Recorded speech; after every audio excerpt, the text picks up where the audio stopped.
Ngayong araw nga pala, i-dispatch na nga pala namin yung mga kalat dito sa aming third floor. Bale, marami nga palang kalat dito. May mga yero, may mga bike, yung mga sira-sira naming dati na pinaglumaan.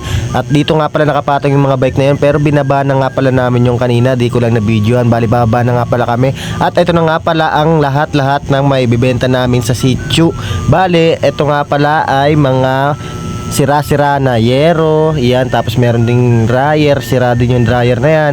Tapos syempre, hiram nga pala kami ng kariton kay Kuya Boning. Bali si Kuya Boning nga pala ay may junk shop din, pero hindi kami sa kanya magbebenta, gawa nung dun kami sa mas mataas na bilihan. Yan, kaya hiniram lang namin, inarkila na lang pala namin kay Kuya Boning yan ng 50 pesos. At ito na nga pala, mag-uumpisa na nga pala kami na magligpit. At andito nga pala kami ni Kyle. Bali si Kyle nga pala ay kaibigan ni Macmac. 150.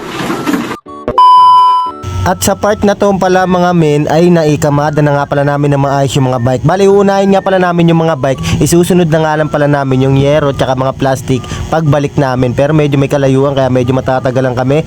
Dito pa nga lang sa iskinita, nahihirapan na nga pala kami dito mga men. Bali pataas nga pala to dito. At sa wakas nakalabas na nga rin pala kami rito sa may maluwang. Ang tawag nga pala sa lugar na to mga men ay Lakefront. Bali dito nga lang pala yung malapit sa amin sa labasan. At napakaganda nga rin pala dito mga men, napagkaluwag, pwede kayong maglaro dyan. At syempre ito na nga pala kami.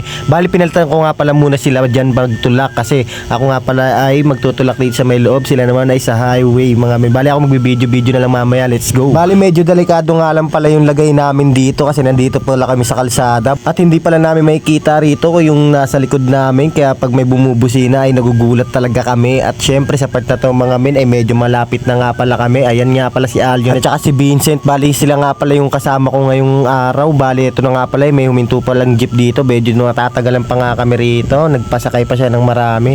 At ito nga pala ay pagtapos niya nga pala dyan magpasakay mga men ay hindi pa rin pala siya naalis. Ayan, dumiretso na nga rin pala kami rito at medyo malapit-lapit na nga rin pala mga men. Dyan na nga lang pala sa may kabila. Bali tatawid na nga lang pala kami dyan dito kala Tropa. At sabi ko nga kay Tropa kung meron siyang isa shoutout, at meron nga pala siyang si shoutout mamaya. Pero ito lang muna, ipapakita ko muna kung magkano yung kikitain namin at kung ilan nga pala yung kilo neto mga men. Ito na kabataan dyan, ano lang.